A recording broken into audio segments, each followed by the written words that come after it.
நான் வந்து ஒரு 80 லட்ச ரூபா என்னை வந்து புருஷன் பொண்டாட்டி 2 பேரும் சேர்ந்து ஏமாற்றி என்னட்டேருந்து பணத்தை பறிச்சிருக்காங்க. எனக்கு வந்து அம்மா, அப்பா கிடையாது. எந்த ரிலேஷனும் கிடையாது. நான் இண்டிவிஜுவலாக தனியாக தான் நான் இருக்கேன். அவங்க வந்து எப்படின்னா, என்னோட யூடியூப் சேனல் வந்து அவங்க தான் ரன் பண்ணிகிட்ருக்காங்க.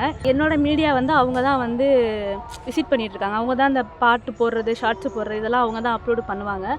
அவங்க அந்த மாதிரி இருக்கிற அந்த டயத்தில் எனக்கு இப்போ என்ன பண்ணிட்டாங்கன்னா, இப்போ 2024 அக்டோபர் மாதத்துலேருந்து என்கிட்ட வந்து பணம் வந்து பறிக்க ஆரம்பிச்சிட்டாங்க. அது எப்படி பறிக்க ஆரம்பித்தாங்க அப்படின்னா, அந்த லேடி பேர் வந்து காயத்ரி. அந்த பொண்ணுக்கு வந்து 25 வயசு தான் அதிகபட்சம் 25 வயசு தான் இருக்கும். அவங்க ஹஸ்பண்ட் பேர் வந்து கார்த்திக் பாண்டியன்.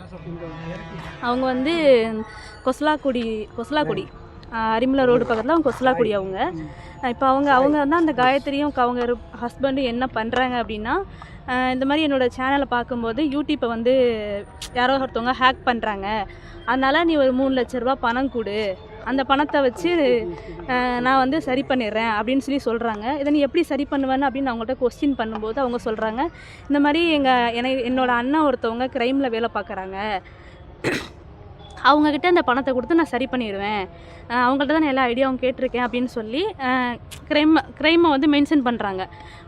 அவங்களும் நானும் பேசினா வாய்ஸ் நோட்டு எல்லாமே என் கையில் இருக்குது. அந்த மாதிரி க்ரைம்னு பேசுனது நான் வந்து சரி நம்ம வந்து கொஞ்சம் பாப்புலராக இருக்கனால நம்ம சேனலை வந்து ஹேக் பண்ணிட்டாங்கன்னா சேனல் வேஸ்ட்டாக போயிடுமே அப்படின்னு நினச்சிக்கிட்டு நானும் வந்துட்டு முதல்ல என்னோடய நகையெல்லாம் கொடுக்குறேன். என்னோடய நகை ஒரு 7 பவுன் கிட்ட எல்லா நகையும் கொடுக்குறேன்.